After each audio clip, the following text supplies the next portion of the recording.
بسم اللہ الرحمن الرحیم۔ السلام علیکم ورحمۃ اللہ وبرکاتہ۔ آج کے اس ویڈیو میں شب قدر اور اس کی فضیلت کے متعلق حدیث کی روشنی میں سمجھیں گے کہ حدیث میں شب قدر کی فضیلت کیا ہے۔ رمضان المبارک کی راتوں میں سے ایک رات شب قدر کہلاتی ہے، جو بہت ہی قدر و منزلت اور خیر و برکت کی رات ہے۔ اسی رات کو اللہ تعالی نے 1000 مہینوں سے افضل قرار دیا ہے۔ 1000 مہینے کے 83 برس 4 ماہ بنتے ہیں۔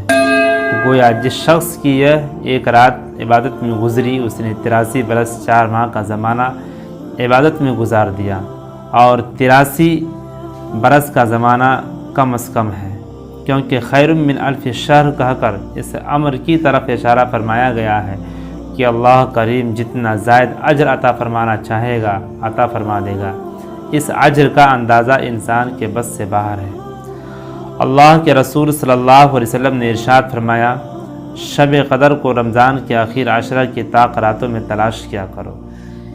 اس حدیث سے پتہ چلا کہ شب قدر کی تلاش 21ویں، 23ویں، 25ویں، 27ویں اور 29ویں راتوں میں کرنی چاہیے۔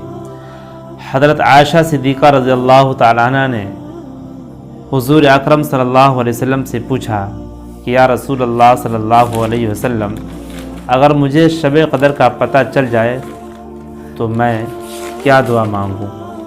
تو اللہ کے نبی صلی اللہ علیہ وسلم نے انہیں یہ دعا بتلائیں، اللہم انک عفو تحب العفو فاعف عنی، اللہم انک عفو تحب العفو فاعف عنی۔ اے اللہ، آپ معاف فرمانے والے ہیں، معاف کرنے کو پسند کرتے ہیں، مجھے معاف فرما دیجیے۔ شب قدر کی 2 اہم علامتیں کتب حدیث میں مذکور ہیں۔ پہلی علامت یہ ہے کہ یہ رات نہ بہت زیادہ گرم اور نہ بہت زیادہ ٹھنڈی ہوتی ہے۔ دوسری علامت شب قدر کے بعد صبح کو سورج کے طلوع ہونے کے وقت سورج کی شعاعیں یعنی کرنیں نہیں ہوتی ہیں۔ خدا حافظ۔